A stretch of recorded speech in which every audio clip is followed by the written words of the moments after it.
I am Pallavi Chinsakhede. I have cleared UPSC CSE 2021 and I am currently undergoing training for Indian Post and Telecommunication Account and Finance Services in AJNFM Faridabad. पहले मैं आपको मेरी preparation strategy और journey के बारे में बताऊंगी and I have been given few questions by UPSC times to give answers to, and after that I'll be giving answers for whatever queries you guys have. अभी हम लोग स्टार्ट करते हैं. I'll be discussing my journey and strategy for all the three phases of UPSC. 21 was my fourth attempt. पहले 2 attempt में मेरा prelims ही clear नहीं हुआ था. फर्स्ट अटेम्प्ट में I wasn't prepared well and second attempt में I miss the prelims by 1.3 marks. Third attempt में मैंने इंटरव्यू दिया था एंड फोर्थ अटेम्प्ट में finally I got selected in IPTAPS. Will discuss first the strategy for prelims. Prelims के लिए strategy सबसे पहले आपको स्टार्ट करना है बेसिक NCERT से. आप किसी भी टॉपर का जो बेसिक बुक लिस्ट है वो उठा सकते हैं and subject wise you start reading the NCERTs. Read करना मतलब क्या है? सबसे पहले you need to understand the concepts of all the subjects. Polity, economics, ये 2 चीज़ें ऐसी है इनमें कॉन्सेप्चुअल क्लैरिटी बहुत ज़रूरी है बिकॉज अभी टाइम में जो यूपीएससी जिस तरह के क्वेश्चंस पूछ रहा है उसके अकॉर्डिंग कंसेप्चुअल क्लैरिटी होना बहुत ज़रूरी है.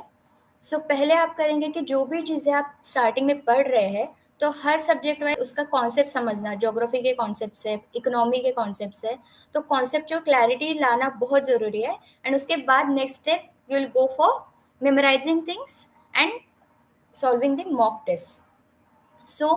प्रीलिम्स के पहले जब आपका 1 या 2 बार आपका पढ़ के हो जाएगा उसके बाद रिविजन करेंगे एंड रिविजन के साथ साथ आप मॉक टेस्ट देंगे. मॉक टेस्ट आपको किसी भी कोचिंग क्लास का उठा के उसका जो टॉपिक वाइज होता है, जैसे पॉलिटी पढ़ लिया तो पॉलिटी के टेस्ट सॉल्व कर लिए, हिस्ट्री पढ़ लिया तो हिस्ट्री के टेस्ट सॉल्व कर लिए. ऐसे सब्जेक्ट वाइज आप जा सकते हैं. एंड फिर जब आपका पूरा सिलेबस 2 बार मिनिमम रिवाइज हो जाएगा उसके बाद आप फुल लेंथ टेस्ट सॉल्व कर सकते हैं. एंड अलॉन्ग विद दिस सबसे इम्पोर्टेंट चीज़ है प्रीलिम्स को समझने के लिए going through the UPSC PYQs. Prelims अगर आपको समझना है तो यूपीएससी की PYQs को आपको बहुत अच्छे से एनालाइज करना है. एंड एनालिसिस का मतलब बस ये नहीं कि आप उसको क्वेश्चन देख के आंसर क्या होगा ये समझ लेंगे.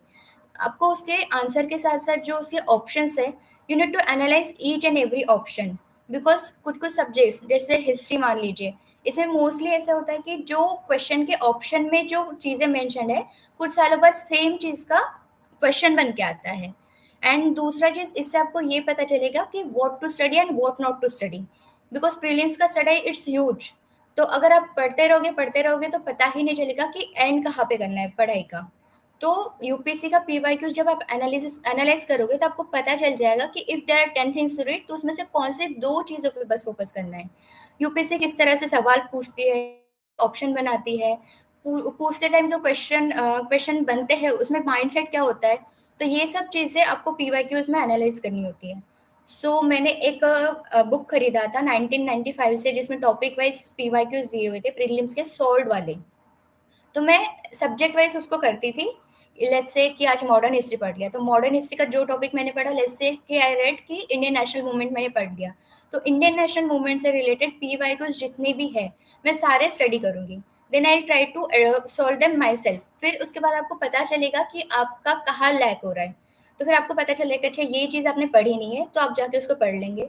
अगर आपको पता चला कि नहीं आप उसमें गलती कर रही है तो फिर आप उसको एनालाइज करके आपका जो नॉलेज है उसको अपडेट कर देंगे कि आपको किस हिसाब से वो चीज़ें पढ़नी है. तो ऐसे आप सब सब्जेक्ट वाइज प्रीलिम्स का सिलेबस ऐसे कवर करेंगे.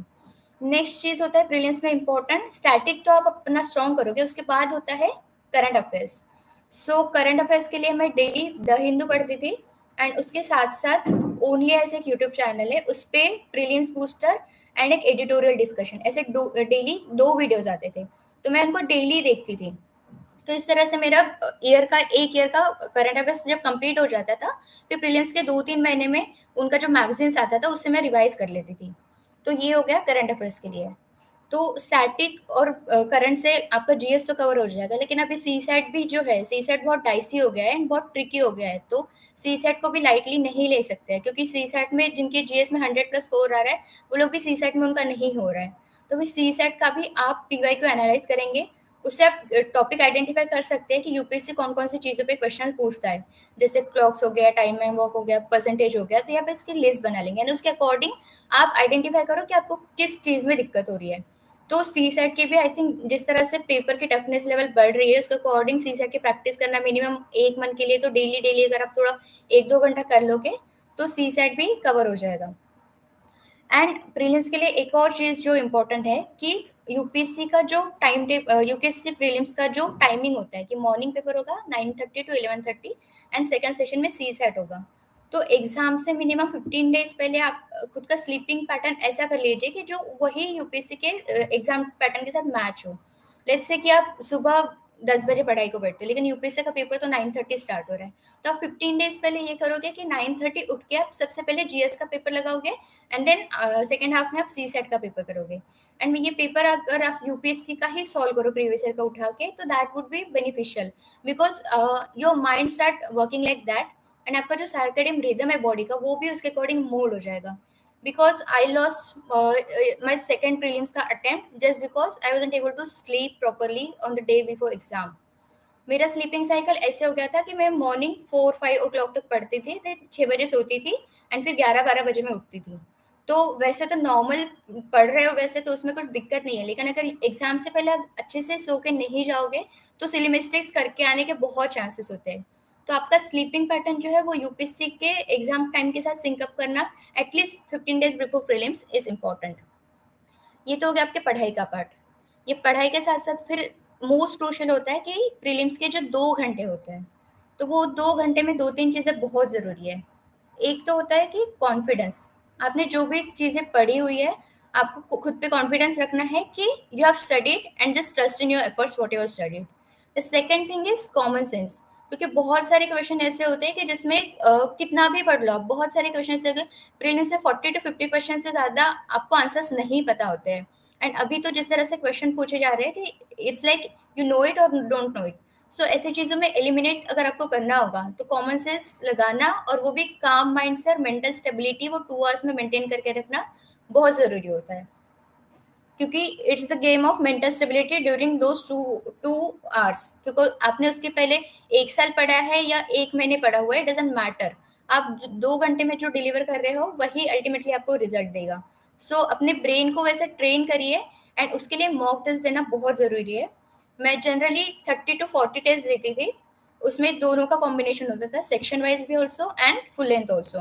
एंड बस किसी एक ही कोचिंग का मत दीजिए, 2-3 सीरीज का मिक्स करके आप दे दीजिए and you can manage it accordingly.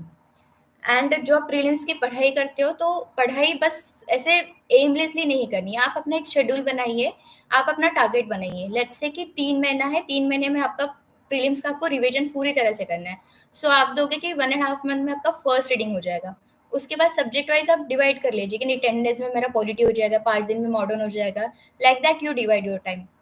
उसके बाद अगर आपका ऐसा टारगेट है कि 10 दिन में आपका पॉलिटी खत्म हो जाना चाहिए, तो पर डे वाइज कितना सब्जेक्ट आएगा? लेट्स से कि 50 चैप्टर है, तो 1 दिन में कितना खत्म करना है? फिर उसके मॉक देने हैं या नहीं? फिर मॉक दोगे तो उसका इवैल्यूएशन भी करना है। इवैल्यूएट करने के बाद आपको रिवाइज़ भी करना है। उसके बाद आपको अपनी मिस्टेक्स भी आइडेंटिफाई करनी है। तो ऐसे करके आप अपना दिन का शेड्यूल बना लोगे, क्योंकि अगर बिना शेड्यूल के पढ़ोगे, तो वो आपका जो टारगेट्स है वो पूरा नहीं हो पाएगा। एंड सिलेबस इतना वास्ट है कि विदाउट टारगेट्स पढ़ना इसमें बहुत आपका टाइम चला जाएगा। अगर आप टारगेटेड पढ़ोगे तो इट डजंट मैटर कि आप कितने आवर्स पढ़ रहे हो। मतलब don't study according to clock. मैंने कभी टाइम पे ध्यान नहीं दिया कि मैं 12 घंटे पढ़ रही हूँ, 14 घंटे पढ़ रही हूँ। मेरा दिन का अपना एक टारगेट होता था, वो अगर मैं 5 घंटे में भी कर रही हूँ then also I am happy. If it is taking me 15 hours to complete then it's also. But realistic target बनाइए, अपनी कैपेसिटी के हिसाब से आपका टाइम टेबल बनाइए and try to stick to it as much as possible and have a discipline life. जब तक आप प्रिपरेशन में है तो डिसिप्लिन बहुत ज़रूरी होता है, क्योंकि time management is a big challenge. क्योंकि सबके पास 24 आवर्स ही होते हैं। आप लेट्स से कि आप बिगिनर हो गए तो आप 1 साल पढ़ोगे, लेकिन आप जिनके साथ कंपीट कर रहे हो तो फिर कुछ-कुछ लोग बहुत सालों से प्रिपरेशन में होते हैं। वैसे पेपर इस टाइप का होता है कि डजेंट मैटर, बट आपको आपका बेस्ट देना होता है। So time management and effectively delivering to your goals whatever decide, वो बहुत ज़रूरी होता है, क्योंकि इससे आपका खुद का कॉन्फिडेंस बूस्टअप होगा।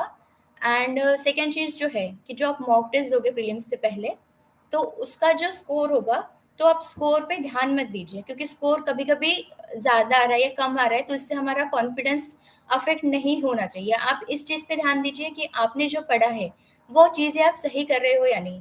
आपकी जो मिस्टेक्स हो रही है, जे लेट्स से कि कोई क्वेश्चन आपने सॉल्व किया, अगर पढ़ा है फिर भी उसमें गलतियाँ हो रही है, तो गलतियाँ हो रही है तो क्यों हो रही है? तो learning from your mistakes is very important. आप यही देखिए कि आपको कितने क्वेश्चन्स अटेम्प्ट हो रहे हैं। 90 आप क्वेश्चन अटेम्प्ट कर रहे हो तो आपके कितने मिस्टेक्स हो रहे हैं, अगर आप 80 अटेम्प्ट कर रहे हो तो कितनी मिस्टेक्स हो रही है। तो आप ये चीज़ों को एनालाइज़ कीजिए, आपको टाइम कितना लग रहा है, आप टाइम में कंप्लीट कर पा रहे हो या नहीं, वो सब चीज़ें। तो ये सब चीज़ों का आप ध्यान रखेंगे प्रीलिम्स प्रीलिम्स का मॉक टेस्ट सॉल्व करते हुए। अभी मैं बताऊँगी कि मेंस का प्रिपरेशन का स्ट्रैटेजी मेरा क्या था। प्रीलिम्स का तो वैसे कोई वेल डिफाइंड सिलेबस नहीं है, लेकिन मेंस के लिए यूपीएससी ने बहुत अच्छे से सिलेबस डिफाइन करके दिया हुआ है। तो सबसे पहला चीज़ जो आपको मेंस की प्रिपरेशन स्टार्ट करने से पहले करना है इज़ दैट कि यूपीएससी का मेंस का जो सिलेबस है, आप उसका प्रिंट आउट लेंगे एंड उसको इतनी बार पढ़िए कि आपको उसका पूरा आपके दिमाग में छप जाना चाहिए कि यूपीएससी का सिलेबस क्या है। Then next step would be कि हर एक पॉइंट जो सिलेबस में मेंशन्ड है, उसके हर एक टॉपिक पे आपके पास इतना कंटेंट होना चाहिए कि इस पे अगर 250 वर्ड्स का क्वेश्चन आपको लिखना है, तो आपके पास इनफ कंटेंट होना चाहिए। क्योंकि हम लोग प्रीलिम्स के लिए जो पढ़ते हैं और मेंस के लिए जो पढ़ते हैं, तो मेंस में कुछ-कुछ चीज़ें एक्स्ट्रा होती है। तो जैसे डिज़ास्टर मैनेजमेंट हो गया, सिक्योरिटी हो गया, ये सब चीज़ें होती है। देन आपको ऑप्शनल आता है, ऐसे आ गया, एथिक्स आ गया, तो मेंस के लिए कुछ चीज़ें एक्स्ट्रा आपको करनी होती है। तो सबसे पहले तो नोट्स होते हैं, हर टॉपिक में आपको नोट्स होनी चाहिए। तो नोट्स ऐसा नहीं है कि आप पूरा स्क्रैच से बनाओ। इट डिपेंड्स ऑन आपका जो कन्वीनियंस है उसके अकॉर्डिंग आप किसी टॉपर का उठा सकते हो, टेलीग्राम से अवेलेबल है, या फिर किसी कोचिंग इंस्टीट्यूट का कर सकते हो। एंड फिर जब वो आप वो पढ़ लोगे, उसके बाद आप खुद के रिवीजन के लिए कैसे कंसाइज़ नोट बनाएँगे। लेट्स से कि डिज़ास्टर मैनेजमेंट का मैंने अपना 4 पेजेज़ में नोट्स बना लिया था, बट उसके पहले मेरे पास थोड़ी नोट्स ऐसे बल्कि नोट्स थे, जिससे कि सारा जो सिलेबस के टॉपिक्स जो है, उसका कंटेंट मेरे पास हो। एंड नोट्स जो बनानी है आपको, तो ऐसे उसको बल्कि नहीं बनाना है, उसको ऐसा बनाना है कि उसमें बस definition, keywords, facts, diagrams, maps, value addition का जितना भी चीज़ें हो, कि जो आपको याद रखनी होती है, वो सारी चीज़ें वो नोट्स में आ जानी चाहिए। ये तो हो गया नोट्स वाला। दूसरा पार्ट है answer writing. Answer writing mains के लिए बहुत क्रूशियल है। तो व्हेन यू आर स्टार्टिंग, तो सबसे पहले तो आंसर राइटिंग करते हो, तो स्टार्ट करने में ही बहुत ज़्यादा इनर्शिया होता है, क्योंकि प्रीलिम्स तक आपका नॉलेज बेस बहुत अच्छा होता है, दिमाग में बहुत सारी चीज़ें पता होती है। लेकिन जब आप लिखने जाते हो, तो सेम चीज़ें रिप्रोड्यूस नहीं हो पाती है, एंड क्वेश्चंस जो है, वो डायरेक्ट नहीं होते हैं। क्वेश्चन की डिमांड समझना itself is a big challenge. So उसके अकॉर्डिंग आपको माइंडसेट आपको मेंस के लिए थोड़ा चेंज करना होता है। तो उसके लिए आंसर राइटिंग बहुत ज़रूरी है। तो even if are starting from scratch, तो मेंस का आंसर राइटिंग करने के 2 तरीके हैं। एक तो आप करेंगे कि जो भी टॉपर्स का चेक्ड कॉपीज़ अवेलेबल होता है, उनके टॉपर्स के खुद के चैनल्स होते हैं या फिर कोई कोचिंग क्लासेस ने अपने साइट्स पे डाले होते हैं, तो आप उसको डाउनलोड कर लीजिए पेपर को। तो फिर टॉपर की कॉपी में जो क्वेश्चन होगा, लेट्स से आपने जीएस 1 की कॉपी ली, आपने जीएस 1 रिवाइज़ कर लिया पूरा, तो आप जो सेम क्वेश्चन टॉपर ने लिखा होगा, आप सेम क्वेश्चन को आप लिखोगे और वो भी टाइम फ्रेम के साथ लिखोगे। लेट्स से कि 10 मार्क्स का क्वेश्चन है, 7 मिनट्स में आपने 6 मिनट्स में आपने लिख दिया, and then you will compare your answer with the topper का आंसर, एंड वो कंपेयर करके आप एनालाइज करोगे कि आपको इम्प्रूव कहाँ कहाँ पे करना है, स्ट्रक्चर कैसा बनाना है, आपने डिमांड को एड्रेस किया या नहीं, उसमें वैल्यूएशन क्या हो सकता है, ये आप खुद एनालाइज करेंगे। एंड कोई भी आंसर राइटिंग करने से पहले सबसे इंपॉर्टेंट चीज़ है कि डिमांड को एड्रेस करना। आपका आंसर का स्ट्रक्चर, उसके सब heading, it should be according to demand, and conclusion भी जो होगा वो डिमांड के अकॉर्डिंग ही होगा, आप ऐसे कुछ भी नहीं लिख के आएंगे। And conclusion should be positive and forward looking. And अगर इसमें कोई गवर्नमेंट का इनिशिएटिव होगा पर्टिकुलर क्वेश्चन में, एंड उसमें कुछ पॉजिटिव रिजल्ट दिया होगा, that can also be highlighted in your conclusion. So ये हो गया आंसर राइटिंग का एक तरीका। दूसरा ये है कि मेंस की पीवाईक्यूज। तो मेंस की पीवाईक्यूज तो आपको मिनिमम 5 के देखने ही चाहिए। आप अगर उनको लिख नहीं सकते, तो at least what you can do is a mental mapping, कि क्वेश्चंस पढ़िए, उसका डिमांड समझिए, then you frame yourself in your mind कि इसका इंट्रो में क्या आएगा, इसके बॉडी में क्या आएगा और कंक्लूजन क्या आएगा। At the this you can do, और else what you can do is कि बहुत सारी कोचिंग इंस्टीट्यूट में या फिर आपको सॉल्व पीवाईक्यूज मिल जाएंगे मेंस के।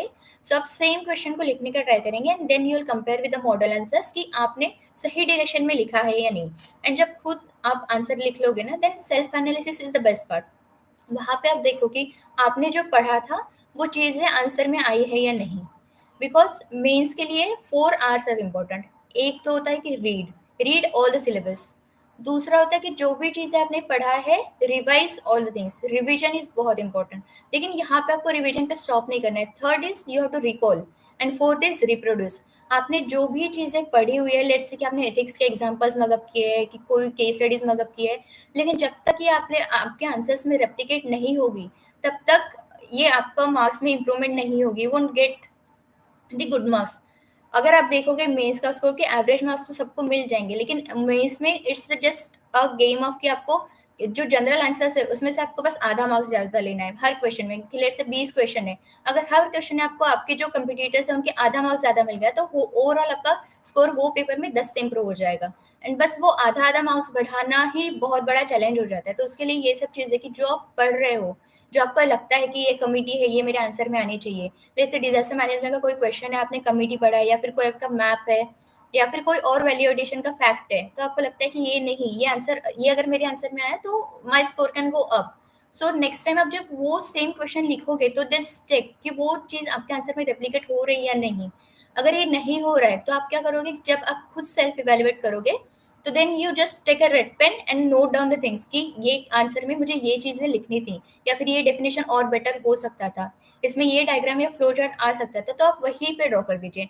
एंड आपके दिमाग में वो इम्बाइब कर लीजिए कि नेक्स्ट टाइम ये जब मैं सिमिलर टॉपिक से रिलेटेड कोई भी क्वेश्चन आया था, देन सेम चीज should replicate in my answer. तो ये हो गया कि आंसर राइटिंग के बारे में। एंड बाकी अगर जीएस देखें तो जीएस 1 2 3, तो इन तीनों चीज़ों में आंसर्स थोड़े जो मार्क्स जो आते हैं वो थोड़े एवरेज आते हैं। तो डिसाइडिंग फैक्टर मोस्टली होता है आपका एसे, ऑप्शनल और एथिक्स। तो ये तीन चीज़ों पे आप थोड़ा ज़्यादा फोकस कीजिए। और जैसे एथिक्स हो गया, तो एथिक्स का आपको ये करना होता है कि जो भी सिलेबस में कीवर्ड्स या टर्म्स मेंशन है, वो हर एक चीज़ का डेफिनेशन और एग्जाम्पल, उसके हर चीज़ के, जैसे लेट्स से इंटीग्रिटी हो गया, तो हर चीज़ का आप दो आंसर, दो डेफिनेशन एंड दो एग्जाम्पल्स प्रिपेयर करके रखोगे। एक जो एग्जाम्पल होगा वो कोई फेमस होगा, दूसरा जो एग्जाम्पल होगा थोड़ा सा ये जो आपका पर्सनल लेवल पे होगा, क्योंकि कभी कभी ऐसा भी क्वेश्चन पूछा जाता है कि give example from your personal life, कि जहाँ पे you have reflected integrity or you have reflected leadership, so kind of that question is, so just make short notes and वो बहुत handy आ जाएगा। इवन केस स्टडीज के लिए भी वो बहुत इफेक्टिव होगा। एंड जब आप केस स्टडीज आंसर करते हो, तो जो भी आपको वे फॉरवर्ड पूछा जाता है कि let's say you are in this situation, you are the DM और you are IPS of the particular area, and ये केस हो रहा है, तो what should be your future course of action. तो ऐसे जो क्वेश्चन आएंगे ना, उस पे कॉन्स्टिट्यूशन के आर्टिकल्स, आपको fundamental rights, fundamental duties, DPSP, आपके लॉज जो है, एंड एथिक्स की जो थेरीज होती है कि ये no I do this and this is justified to let's say deontological approach, या फिर यूटिलिटेरियन पर्सपेक्टिव से ये आपका चीज़ें जस्टिफाई हो रहा है, तो लाइक दैट ये कीवर्ड्स जो है ये आप केस स्टडीज में यूज करेंगे। एंड देन कम्स ऐसे ऐसे। तो ऐसे के लिए मैंने किया था कि जो बेसिक टॉपिक्स होते हैं, कि यूपीएससी के पीवाईक्यूज से जो ऐसे टॉपिक्स होते हैं उससे कुछ कॉमन थिंग्स आप पिक कर लीजिए, कि जैसे हो गया health, education, women, technology, climate change, culture, ये फ्यू रिकरिंग थिंग्स होती है कि जो ऐसे में आती है। तो आप हर एक टॉपिक का कुछ बेसिक आपका 2 3 पेजेस का नोट्स बना लेंगे। तो ये भी आपको स्क्रैच से बनाने की ज़रूरत है नहीं, क्योंकि आपने प्रीलिम्स के लिए ऑलरेडी पढ़ा होगा, तो वो नोट्स तो इजीली मिल जाएगी। या फिर आप कोई टॉपर्स की भी नोट्स उठा सकते हैं, तो पर टॉपिक आप ऐसे 2 3 पेज का आपका एक नोट्स बना लेंगे, उसमें आप पूरे value addition, facts, data, committees जो भी आप इंक्लूड कर सकते हैं वो सारी चीज़ें आप लिखोगे। स्टार्टिंग के ऐसे का स्टार्टिंग करने के लिए आप कोर्स यूज कर सकते हो या फिर एनेक्डोट्स यूज कर सकते हो। तो हाउ टू राइट ऐसे, इसके लिए अनुदीप दुर्शेट्टी सर की एक बुक है, तो मैंने उसी को रेफर करके उसी के स्ट्रैटेजी को फॉलो किया था। एंड फॉर माई प्रैक्टिस मैंने यूपीएससी के प्रीवियस ईयर्स के जो भी एसेस पूछे गए हैं, मैं उन्हीं को लिखती थी, और फिर मेरा ग्रुप था तो हम लोग पीयर इवेलुएट कर लेते थे एक दूसरे का ऐसे, and like that I built upon ऐसे। सो ये रहा ऐसे का। And the next important thing is optional. आपका जो भी ऑप्शनल होगा, तो आपके ऑप्शनल के मार्क्स से फाइनल रैंकिंग, आपका सिलेक्शन में बहुत बहुत ज़्यादा डिफरेंस क्रिएट कर सकता है ये चीज़ें। सो ऑप्शनल का क्लैरिटी, उसका टेस्ट सीरीज, आपको जो भी रिस्पेक्ट ऑप्शनल होगा, तो इस पे आप ध्यान दीजिए, क्योंकि ऑप्शनल 500 मार्क्स का होता है, आपका बहुत स्कोरिंग होता है, you can get more than 300 also. And if अगर 250 से कम हो गया, तो फिर आपके रिजल्ट पे इस पर बहुत इम्पैक्ट पड़ेगा। तो ऑप्शनल के लिए सेम चीज़ आपको करनी है, आंसर राइटिंग पे फोकस करना है, कॉन्सेप्चुअल क्लैरिटी पे फोकस करना है, एंड ऑप्शनल का भी पीवाईक्यूज एंड सिलेबस जो है, ये दोनों चीज़ें बहुत एनडीओटी प्रिपेयर करने के लिए। तो जितना भी पीवाईक्यूज ऑप्शनल का पूछा गया था, उसका कोई एक बुक खरीद लीजिए, एंड जो भी टॉपिक आप पढ़ रहे हो आप ट्राई कीजिए, एंड आप गो जाइए कि वो क्वेश्चंस देखिए कि प्रीवियसली क्या पूछा गया यूपीएससी से, and you try to address them. Let's say आपने एक टॉपिक पढ़ लिया एंड उसके पीवाईक्यूज का आपको पता चल रहा है कि you are able to make the mind map for those answers, so then you are done for the topic, and then just practice and revise this stuff. And next is magazine, कि magazine कौन सा पढ़ना है। मैंने current affairs के लिए only eyes का magazine पढ़ा है, एंड उसके अलावा वैल्यू एडिशन के लिए मैंने बस योजना मैगजीन पढ़ा है।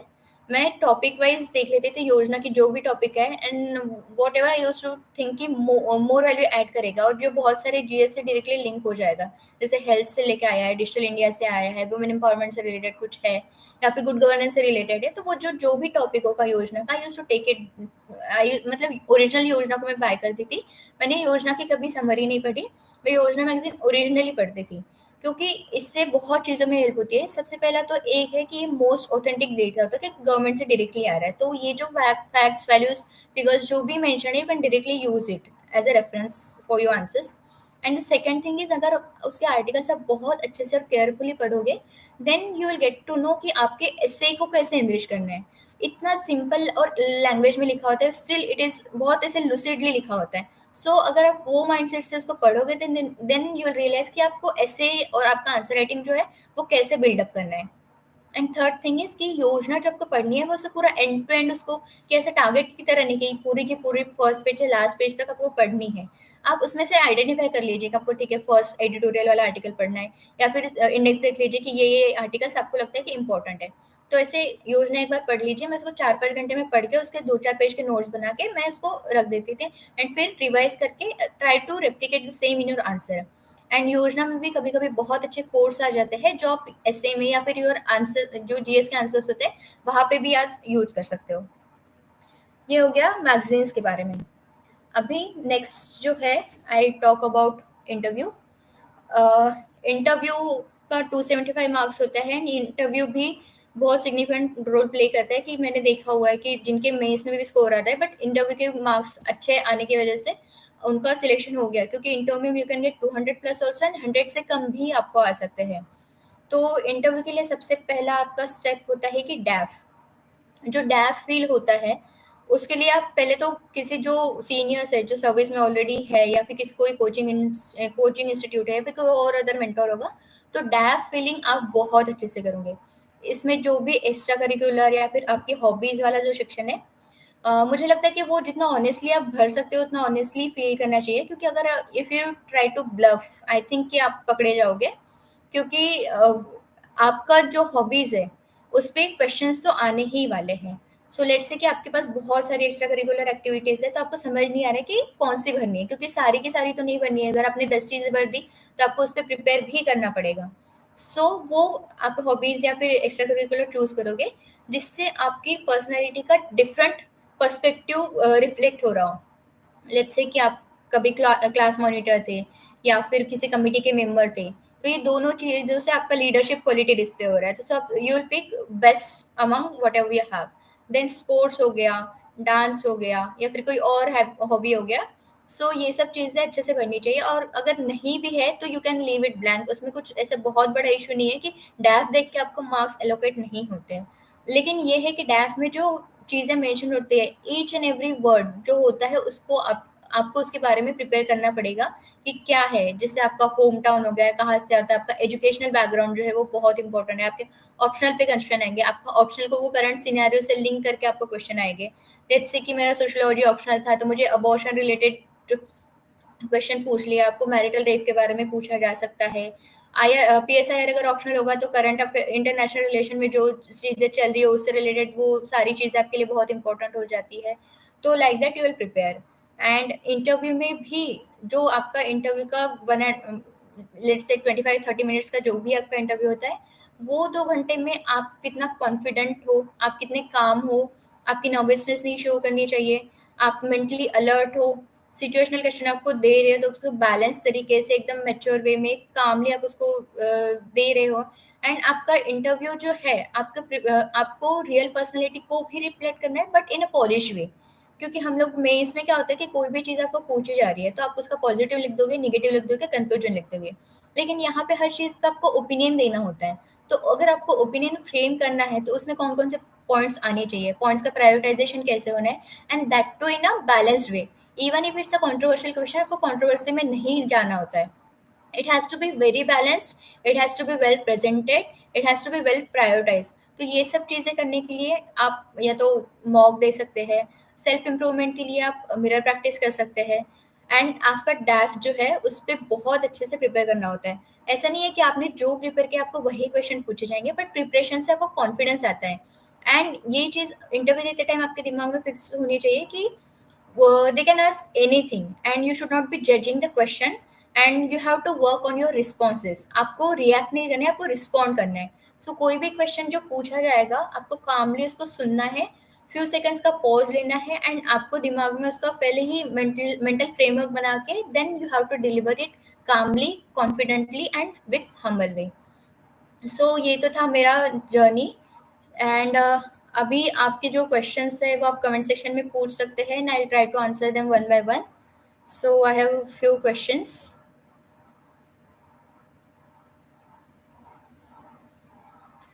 क्वेश्चन है कि एनसीईआरटी के फर्स्ट रीडिंग के बाद ही नोट्स बनानी चाहिए क्या? सो आई थिंक कि फर्स्ट या सेकेंड रीडिंग में ही नोट्स नहीं बनानी चाहिए। सबसे पहले आप टॉपिक को समझिए। First two readings should be, you should focus on only understanding, and उसके बाद आप कोई प्रीलिम्स का टेस्ट दीजिए या फिर मेंस का कोई क्वेश्चन होगा उससे रिलेटेड, आप वो ट्राई कीजिए लिखने का। सो ऐसे करके जब आपको जो भी कॉन्सेप्ट है या जो भी सब्जेक्ट है उसकी ग्रास्पिंग आपको आ जाएगी, देन उसके बाद ही आप नोट्स मेकिंग के लिए जाइए। क्योंकि without getting the idea what is being asked, अगर आप नोट्स मेकिंग के लिए जाओगे देन आपका नोट्स बहुत बल्कि बन जाएगा। You won't be able to understand the demand कि आपको लिखना क्या है नोट्स में एक्चुअली। एंड सेकेंड चीज़ है कि आपके नोट्स जो होते हैं कोई भी ऐसे इसमें पूरा बल्कि उसको कभी नहीं बनाना है। आप उसमें डेफिनेशंस लिखोगे, कीवर्ड्स, फैक्ट्स एंड वैल्यूएशन, जो जो चीज़ें आपको याद रखनी होती है बस वही चीज़ों को आप मेंशन करोगे। कोई कोर्स होगा कि आपको लगता है कि ये मुझे आना चाहिए, फिर मेरे नोट्स में ये होना चाहिए। So like that you will go for notes making, but first या सेकेंड रीडिंग में ही please don't go for notes making. My optional was sociology, so sorry I cannot tell the strategy for PSIR. Uh, आप beginner हो तो और आपको start करना हो प्रिपरेशन, तो आप जस्ट कोई भी एक टॉपर का बुक लिस्ट उठा लीजिए। वही आपका बुक लिस्ट जो होगा ना, इसको शॉर्ट रखिए, बहुत कंसाइज रखिए, don't go for multiple sources. And जो भी बेसिक एनसीईआरटीज है आप एक बार आपका बेस बना लीजिए एंड मल्टीपल रिविजन पे फोकस करिए। Don't go for multiple sources, and whatever discuss in the video that can be followed even if you are beginner.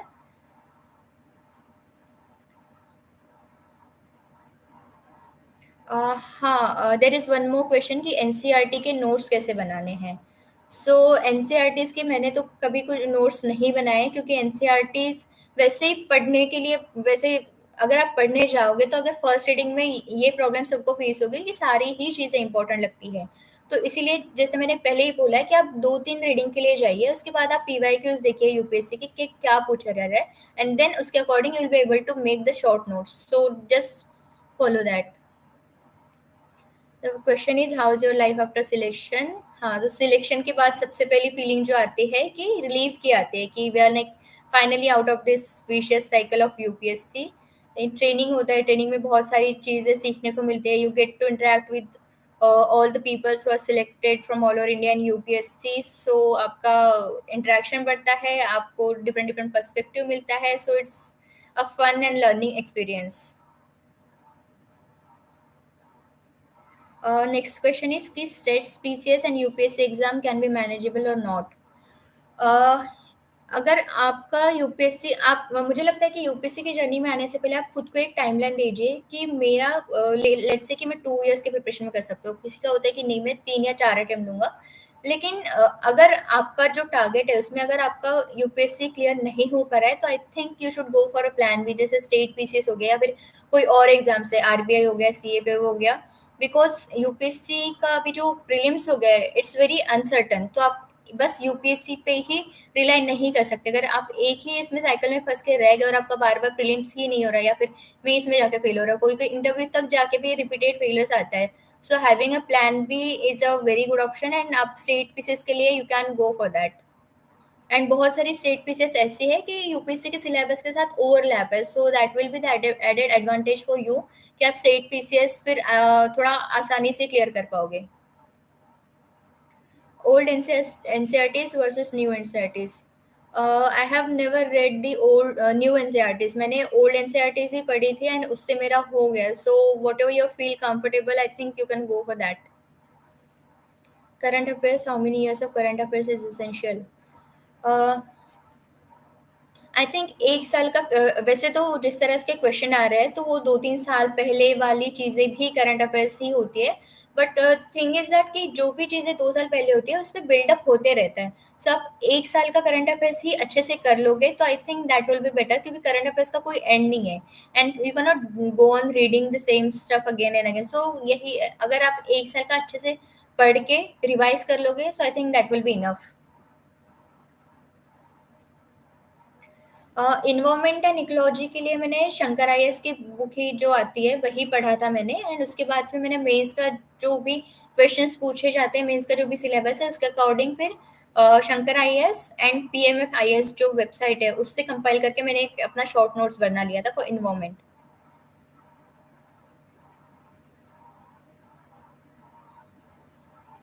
Next question is कि preparation कहाँ की थी?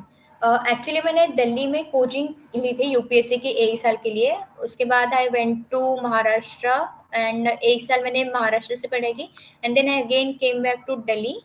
बट दिल्ली में रहना ज़रूरी नहीं है। मैं जामिया में रही 2-3 साल तक, जामिया का जो रेसिडेंशियल कोचिंग अकेडमी है, and the only benefit which we can have is कि हम लोगों को ग्रुप स्टडी करने के लिए लोग मिल जाते हैं थोड़ा। That is the only advantage. Otherwise ऐसा नहीं है, आप जहाँ पे कंफर्टेबल हो, आप आपके घर पे कंफर्टेबल हो तो आप वहाँ से भी कर सकते हो। दिल्ली आना बहुत ज़रूरी नहीं है। सेकंड क्वेश्चन इज़ इकोनॉमिक्स को प्रीलिम्स के लिए कैसे तैयार करें? इकोनॉमिक्स के लिए सबसे पहले तो आपको कॉन्सेप्चुअल क्लैरिटी लाना बहुत ज़रूरी है। मैंने जो मृणाल सर के वीडियोज़ आते हैं यूट्यूब पे, जो उनका ओल्ड प्लेलिस्ट था 80-90 वीडियोज़ का कुछ प्लेलिस्ट था, तो वो उससे मैंने पढ़ के अपने नोट्स बना लिए थे। तो उससे मुझे बेसिक कॉन्सेप्ट्स तो मेरे क्लियर हो चुके थे एंड फिर उसको आपको कपल करना होता है कि जो भी करंट में चीज़ें चल रही है इकोनॉमिक्स से, तो उसको लिंक करने के लिए आप कोई भी एक मैगज़ीन उठा लो, जैसे विजन का पीटी 365 हो गया, ओनली एज़ का हो गया, या फिर मृणाल सर का ही जो आता है मॉड्यूल इकोनॉमिक्स का, तो उससे आप प्रिपेयर कर सकते हो। तो मैंने तो मृणाल सर के वीडियो एंड करंट अफेयर्स में जो नोट्स आते हैं, मैंने उसी से इकोनॉमिक्स प्रिपेयर किया था। The question is कि as you know this year prelims completely changed, so that I think plan B should I have? Yes, I think prelims की जो अनसर्टेनिटी लेवल जो बढ़ती जा रही है, आई थिंक प्लान बी बहुत ज़रूरी होता है, क्योंकि अगर प्रीलिम्स में अगर आप रिपीटेडली फेल हो रहे हो, आपको मेंस देने का चांस ही नहीं मिल रहा है, तो you can not go on repeating the same cycle again and again. So plan B से आपको सिक्योरिटी आ जाएगी, you can study side by side as well. So yes, you can have plan B. Economics का resource I have already told कि Mrinal sir के videos and उनके notes भी आते हैं, तो that I have referred. Approach for prelims on the basis of 2023 prelims, approach तो same ही रहेगा, क्योंकि बेसिक बुक्स ही आपको पढ़नी है, आपको कंसेप्चुअल क्लैरिटी लानी है, चीज़ों को समझना है एंड उसके बाद उसको मल्टीपल रिवीजन करना है एंड यूपीएससी के पीवाईक्यूज को ही आपको की सोर्स बना के रखना है एंड आप मल्टीपल मॉक्स प्रैक्टिस करिए एंड जो भी 2 घंटे होंगे वहाँ पे आपको ये सब चीज़ें कॉन्फिडेंटली, कामली और कॉमन सेंस के साथ डिलीवर करनी है। That's the only strategy which we can think of for the prelims like this. When should we start the optional for next year attempt? अगर आपको नेक्स्ट ईयर का अटेम्प्ट देना है तो अभी आप स्टार्ट कर सकते हैं ऑप्शनल प्रिपेयर करना, क्योंकि ऑलमोस्ट 1 साल है आपके पास प्रिपेयर करने के लिए। सो 3-4 मंथ्स आप डेडिकेटेडली ऑप्शनल को दे सकते हैं साइड बाय साइड, बाकी जो होगा आपका जीएस का प्रिपरेशन वो भी आप करते रहिए। प्रीलिम्स के लिए आई थिंक कि जो नेक्स्ट ईयर का प्रीलिम्स होगा उसके 3-4 महीने तक, 3 या 4 महीने में प्रीलिम्स का डेडिकेटेड आराम से हो जाएगा। सो अभी आप ऑप्शनल का प्रिपरेशन स्टार्ट कर सकते हो। मृणाल सर की जो बुक है 1000 पेजेस की बल्कि है। Okay, I am not sure about what book you are talking about, but मैंने उनके मृणाल सर के जो वीडियोस आते थे उन्हीं से किया है। अगर आपको जो नोट्स है अगर वो बल्कि लग रही है तो आप दूसरा ऑप्शन ट्राई कीजिए, जैसे कोई और कोचिंग का मैगजीन होगा। तो आई एम नॉट श्योर कि अभी मार्केट में कौन सा चल रहा है, बट यू कैन चेक कि किस किस कोचिंग का अवेलेबल है, तो जो आपको लगे कि इससे समझ में भी आ जाएगा। और बेसिक, हाँ, बेसिक जो कंसेप्चुअल क्लैरिटी है उसके लिए आप एनसीईआरटीज पढ़ लीजिए, and then you can go for some other source. 6 to 12 के एनसीईआरटीज 2-3 बार उसके बाद नोट्स बनाए। ओके, 6 to 12 का पढ़ना ज़रूरी नहीं होता है। मैंने 8 स्टैंडर्ड के बाद की जो एनसीईआरटीज होती थी उन्हीं को पढ़ा था, एंड उसी की मल्टीपल रिविजन्स की थी। एंड हाँ, अगर आपको ऐसा है कि आपका बेस स्ट्रॉन्ग है, आपको फर्स्ट रीडिंग में ही अगर एनसीईआरटी समझ में आ गई है, देन यू गो फॉर कि आप क्वेश्चंस देखोगे and then you can make notes.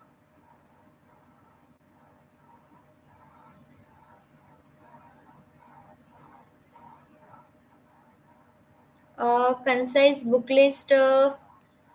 Just give me few minutes. I'll be checking for my book list if I can find it. तब तक you can ask for few more questions if you have any. Otherwise, we can end the session.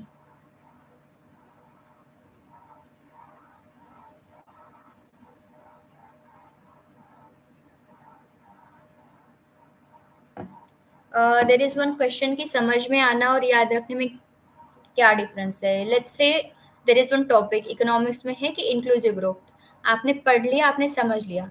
Now inclusive growth से related जो भी UPSC ने question पूछा होगा, आप उसको लिखने का कोशिश कीजिए। If you are able to meet the demand of the question और आप आपके अकॉर्डिंग अच्छा आंसर लिख पा रहे हो, then you have understood it और आपने याद रख के सेम चीज को रेप्लिकेट भी किया है। बट एक चीज होता है कि आपने समझ लिया but you don't know how to put it into the words कि आपके क्वेश्चन की डिमांड मीट हो जाए, then that's the difference. I think ये इससे आंसर हो गया आपके क्वेश्चन का। If there are any more questions then let me no.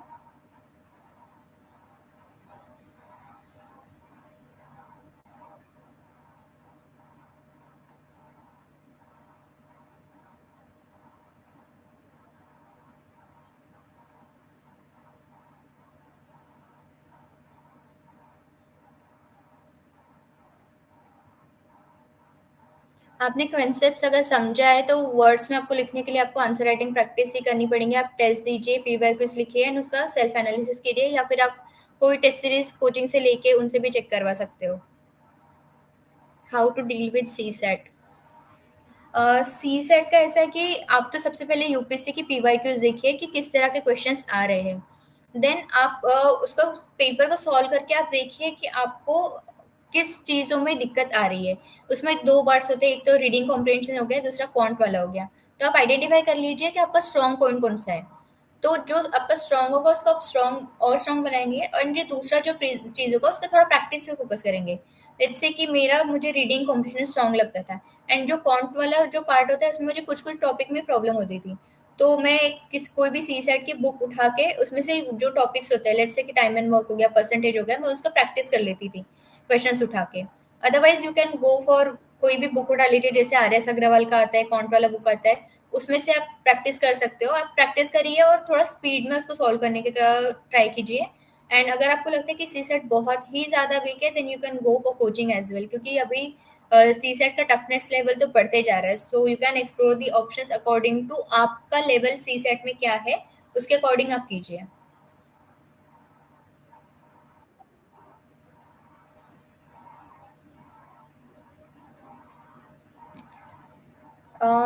I be sharing my book list, जो जो चीज़ें मैंने रेफर किया था। So if anyone is interested you can note it down. Modern history के लिए मैंने जो मॉडर्न हिस्ट्री के एनसीईआरटी आते हैं वो एनसीईआरटी और स्पेक्ट्रम पढ़ा था। देन आर्ट एंड कल्चर के लिए फाइन आर्ट्स की एनसीईआरटी आती है क्लास 11 वाली, वो पढ़ा था। एंड उसके अलावा नितिन सिंघानिया बुक से कुछ सिलेक्टिव टॉपिक्स मैंने पढ़े थे। नेक्स्ट एंशियंट एंड मिडिवल के लिए मैंने बस एनसीईआरटी से पढ़ा था, वो भी ओल्ड एनसीईआरटी जो है उनसे।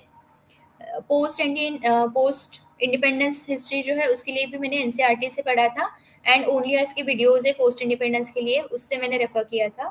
द नेक्स्ट सोसाइटी, सोसाइटी के लिए भी सोसाइटीज़ की एनसीईआरटी आती है, उससे मैंने पढ़ा था। एंड जबकि मेरा ऑप्शनल सोशियोलॉजी है, so I didn't need to do some special study for society, तो वो मेरा मैनेज हो गया था। नेक्स्ट जीएस 2 का, तो पॉलिटी के लिए मैंने बस लक्ष्मीकांत पढ़ा था, उसके अलावा मैंने कोई भी सोर्स को रेफर नहीं किया था।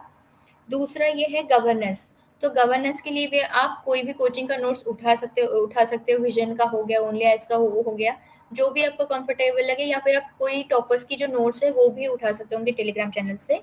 नेक्स्ट आईआर, आईआर के लिए वही करंट अफेयर्स से आपका कवर हो जाएगा। मेंस 365 या फिर अदर मैगजीन्स जो आती है मेंस के टाइम में जो रिलीज होती है, उनसे आप आईआर प्रिपेयर कर सकते हो।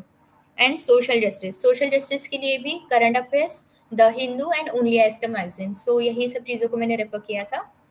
Next is GS three. GS three में इकोनॉमिक्स के लिए मैंने मृणाल सर के ओल्ड वीडियोस को रेफर किया था, उससे नोट्स बनाया था। एंड करंट अफेयर्स का कोई भी मैगजीन उठा लीजिए। नेक्स्ट साइंस एंड टेक, तो साइंस एंड टेक तो मोस्टली आपका करंट अफेयर्स से ही कवर हो जाएगा। मोस्टली जो स्पेस रिलेटेड पार्ट जो होता है, उससे रिलेटेड कोई ना कोई क्वेश्चन तो मेंस में आने ही वाला होता है, तो वही करंट अफेयर्स से आपको करना है। एंड जो भी आप डेली आप द हिंदू वगैरह पढ़ते हो, तो उससे आप थोड़ा सप्लीमेंट कर लेंगे साइंस एंड टेक के लिए। नेक्स्ट इन्वायरमेंट, सो इन्वायरमेंट के लिए मैंने शंकर राइस का बुकलेट को रेफर किया था। And then current affairs and जो द हिंदू आपका न्यूज़पेपर आएगा, वही सोर्सेज से आप करंट अफेयर्स को कवर करेंगे इन्वायरमेंट के लिए। नेक्स्ट इज सिक्योरिटी, तो सिक्योरिटी के लिए मैंने सिक्योरिटी के जो भी मेंस में पीवाईक्यूज है, उसके अकॉर्डिंग मैंने टॉपिक वाइज खुद का नोट्स बना लिया था। तो नोट्स बनाने के लिए मैंने Vision magazine and toppers magazine को रेफर करके कंबाइन करके मैंने अपने नोट्स बना लिए थे। Then disaster management, disaster management के लिए भी सेम मैंने पीवाईक्यू स्टडी किए थे। एंड पीवाईक्यू वाइज मैंने टॉपर्स नोट्स एंड विजन के नोट्स से कंबाइन करके मैंने अपना नोट्स बना के उसमें फिर वैल्यूएट कर लिया था। And GS 4 that is ethics, so ethics का बेसिक तो मैंने लेक्सिकन की जो बुक आई है, बुक आती है, उसी में से मैंने प्रिपेयर किया था। और उसको मैंने सप्लीमेंट किया था, जो मुदित जैन सर की शायद बुक आती है, वो डिकोड एथिक्स वाली। तो वो दोनों को कंपाइल करके मैंने अपने खुद के एक नोट्स बना लिए थे। एंड जो भी फिर मैं टॉपर कॉपीज को रेफर कर दी थी, उसमें से अगर मुझे कुछ अच्छे एग्जाम्पल्स या फिर अच्छे कोर्स मिल जाए, तो फिर वो मैं सेम अपने नोट्स में ऐड कर लेती थी for valuation. So this was my book list. Newspaper में द हिंदू पढ़ती थी, एंड इंटरव्यू के टाइम पे मैं दो पढ़ती थी, तो फिर मैंने इंडियन एक्सप्रेस भी ऐड कर लिया था अपने इसमें। एंड टॉपर्स चैनल्स जो मैंने फॉलो किए थे, एक तो था, हाँ, जो मेंस के नोट्स होते हैं, तो मंदार पत की आईएएस सर है, उनके जो टेलीग्राम चैनल पे उन्होंने नोट्स डाल रखे थे, उनका कंप्लीट ऑलमोस्ट जीएस 1 2 3 4 के लिए उन पे वेल कंपाइल्ड नोट्स है, तो उन्हीं को मैंने रेफर करके उनको बस अपडेट किया था। So you can also do the same thing. So ये तो हो गया हमारा book list. And if you have any questions then let me know, otherwise I think we can end the session.